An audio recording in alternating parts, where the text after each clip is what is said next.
Joseph just said he's like good to go whenever the call's number. Do you plan to get him right back in tomorrow night? Yeah, I'm not sure yet, but thinking about it definitely. What have you seen from Joe as he gets closer to getting game action here?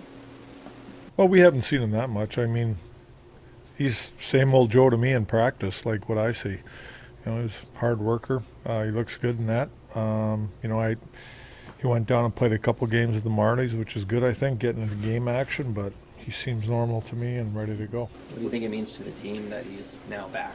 Well, it means a lot to the team. I mean, obviously him leaving at that point was a surprise, and you know, obviously, catches everybody off guard. But big part of our team last year. What kind of tone did you want to set today? You know, obviously the team's looking for something. Yeah, I think the solutions. You know, I think we've did some of that before last game. I like some of the things that we worked on, and just more of the same today. You know, just trying to find a way to, like, we were just defending too much. So, you know, we need to puck more. We need to advance it more, like I talked about, and get more play in the offensive zone. A rare practice day. Like, what do you like maybe about what you saw today? What do you feel like I think the guys. I thought the guys worked. They had pretty good energy out there, which is good. I mean, things aren't good right now. A lot of times you can come in today with practice and, you know, everybody's hanging their heads and kind of going through the motions. I didn't see that today, which is good. You know, it's like we had energy. The guys worked hard. They did what we asked them to do. And just trying to reinforce things here. You know, we just get going in the right direction, and you never know. Not that you put too much pressure on Joseph or Easton, who's here now, but how do you feel about them coming in the situation now? Well, I've liked Cowboy this year too. Think he's given us some really good games up here. You know, it was just a move that was made for roster reasons and things like that. But he's back. I thought he looked really good out there today, and we're excited to have Wool back too.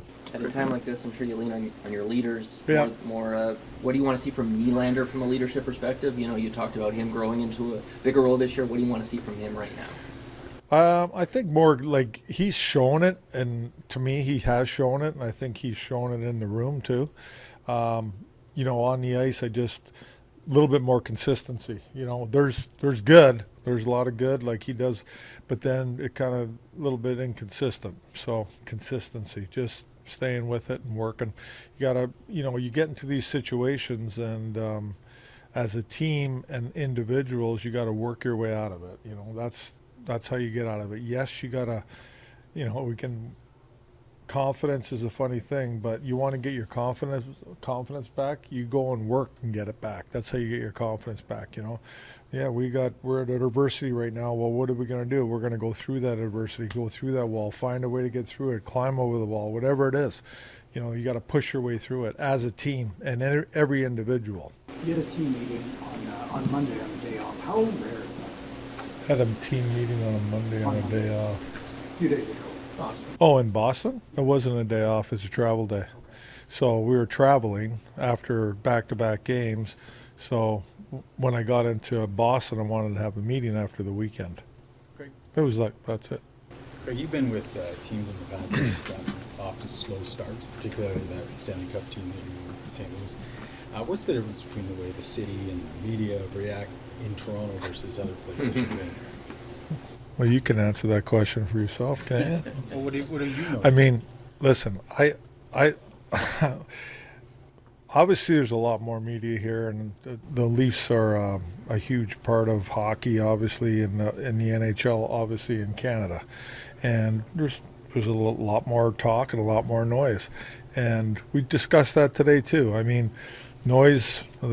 You guys are doing your job, and you're going to do your job, and there's a lot of people that are going to talk, and it's like the Leafs are big, so there's going to be a lot of talk about it, but you got to shut that off the best you can and focus on what you need to do night in and night out, every day, practice. You got to try to focus. That's all. I mean, it's a lot more. We know that, so that's nature of the beast. Any updates on Anthony, Austin, Chris? Well, Austin will be a week, right? I talked to you guys about that. Anthony's still day to day, and Carlo and Knives were maintenance today.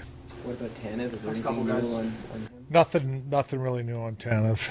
You know, trending in the right direction, but it's going to be a bit. I don't know how long yet for him. Obviously, you're. I'm just wondering, as a coach, you know, they're dealing with confidence right now. How you balance the need to, you know, highlight some of the things that need to improve with trying to still be positive to help them get through. Like, how do you balance? Yeah, that? it is a balancing act, but you got to do both. But you got to keep teaching and improving on mistakes, but at the same time, there's good stuff too, and try to instill confidence that way. So it's a balancing act, but you can't just go away from mistakes and not try to correct them. That's not going to do anything.